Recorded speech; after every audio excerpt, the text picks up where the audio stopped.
always, as your host, man. But today we got somebody super special, man. I actually wouldn't be in my field or be talking to you guys if it weren't for this guy. But go ahead and introduce yourself, man. Hey, Courtney Dollison, Big Cuz. Yes, sir. Currently Director of Technology over at AT&T. Been in the IT field now 20 plus years. Excited to be here, cuz. Yes, sir, man. OG on. OG. Don't leave me hanging. OG, man. I got you, man. But no, man, we gonna jump into it, man. So first off, man, how are you? How you doing, man? Doing well. You know, with everything going on with COVID and you know, the things that are happening around the world with, you know, politically, you know, there are definitely some things that, you know, we need to focus on and talk about here that we can share with you know, with your audience, because these are crucial times. But overall, man, we're doing well.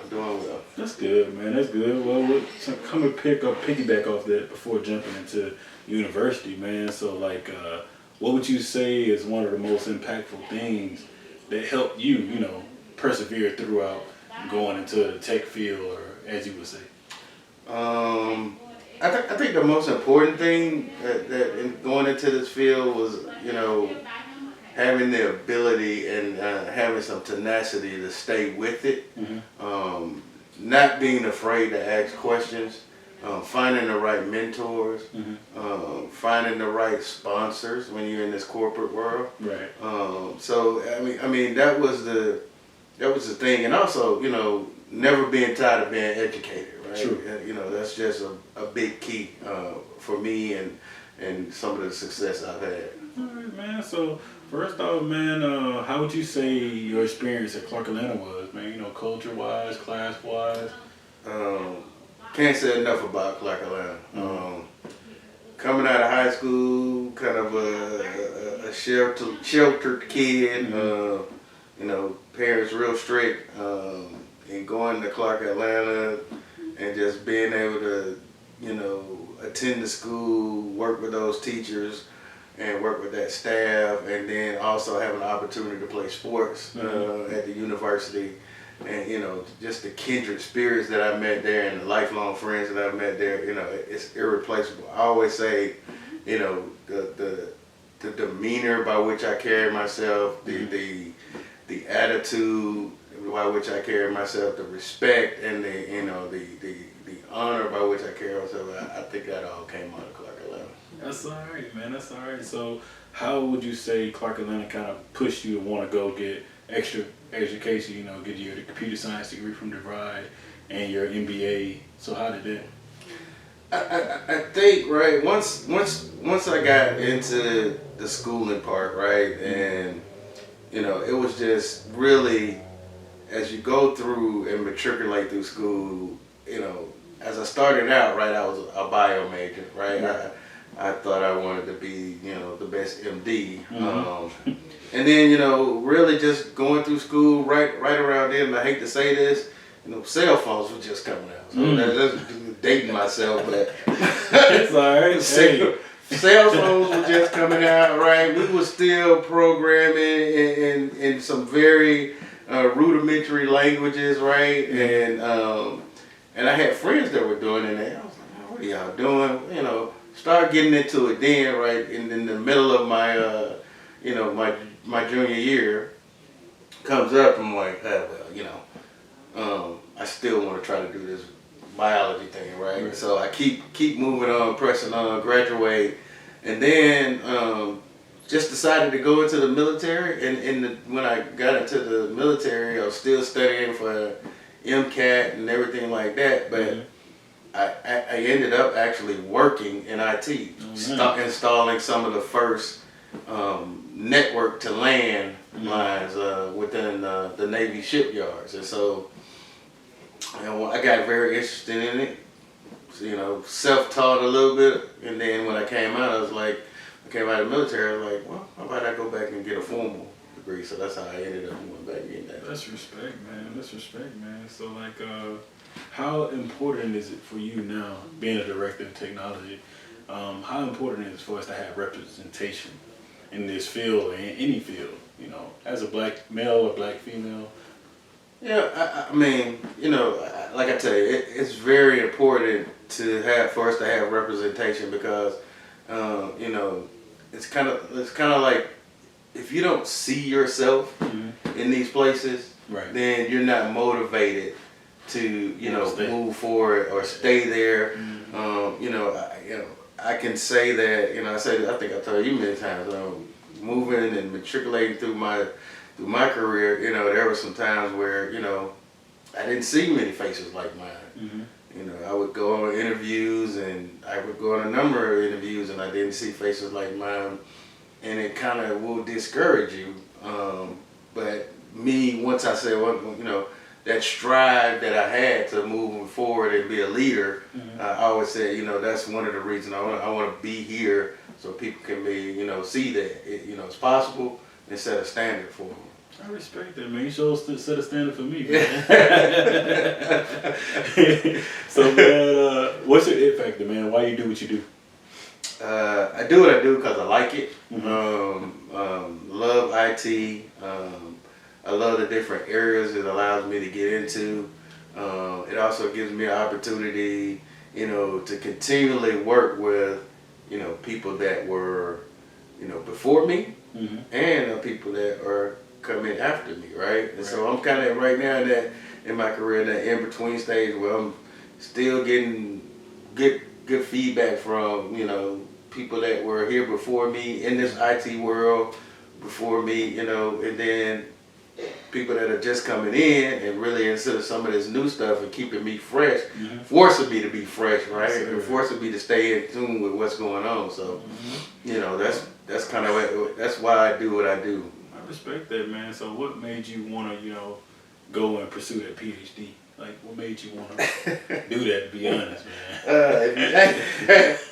Right now, I don't know. But I will tell you when I started, right, it was for me. Yeah. You know, like the other 3 degrees, you know, with the 2 bachelors and the MBA was more, you know, for the career, from a career perspective. But this one was really just for me.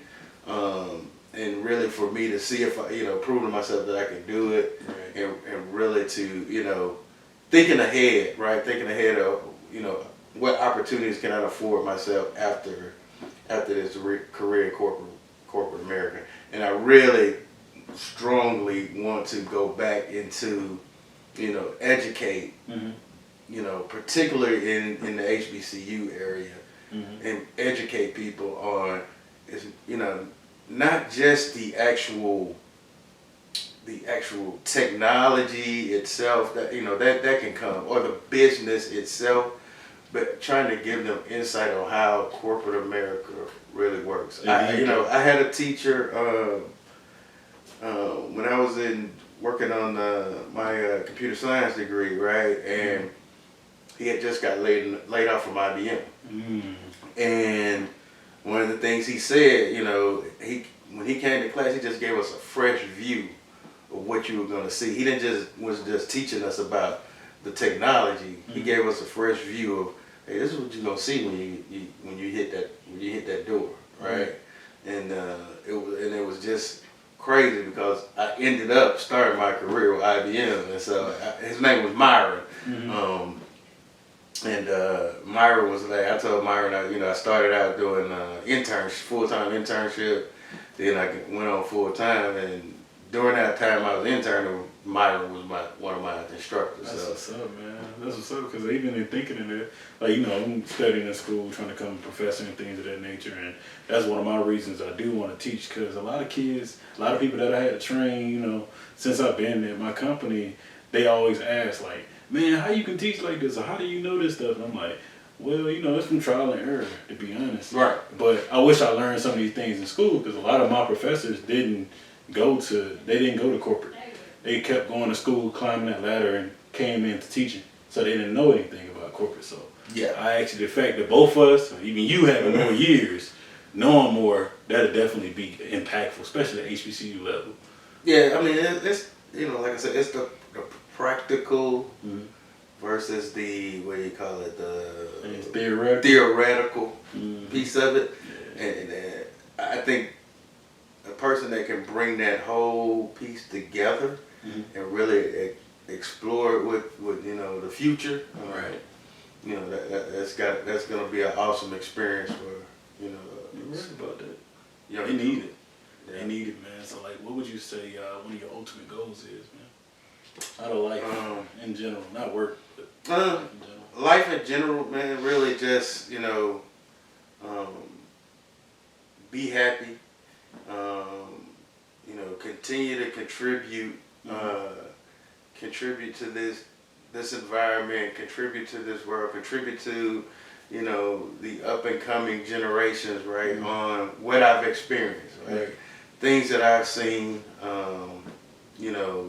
to be able to actually be of value to others, right? And actually, be able to share with others, some of the things that I've gone through, some of the pitfalls, right? And some of the things that, to help them guide their way to being not just career goal people, but just better people in general. Yeah, I think you did that for me, to be honest, man. Before we tack on and end the episode, man, to be honest, you did it for me because it gave me the view of knowing like what I was getting myself into. And I feel like a lot of young people, especially me going the way I did, not knowing, about tech or we can do this or computer science. And I talk about it all the time, but to be honest, you the guy that kind of gave me the hand and said, hey, this is what you can do or what you can be doing. I thank you for that. Yeah. So yeah, man, I always thank you for that. Yeah, you're my first project, so we gotta keep them going. We gotta keep them going, man. So, do you have any questions for me? I think the one question I would ask for you from you is, of course, you definitely have moved forward in where you want to go. You set those goals up. If you had to do anything over again, what would you say that would be? If I had to do anything over again, especially now in the stage of trying to work out and see what company's best for me, even though I'm at my company, stuff like that, I would say, man, I would have kind of pushed myself a little bit more. Probably would have went to the University of Auburn instead of going to Northeastern. And I would have finished school, got the engineering degree. Because I wanted the engineering degree specifically for I can kind of be in a leadership role a little bit faster. Right. Kind of even what I'm trying to pivot to now.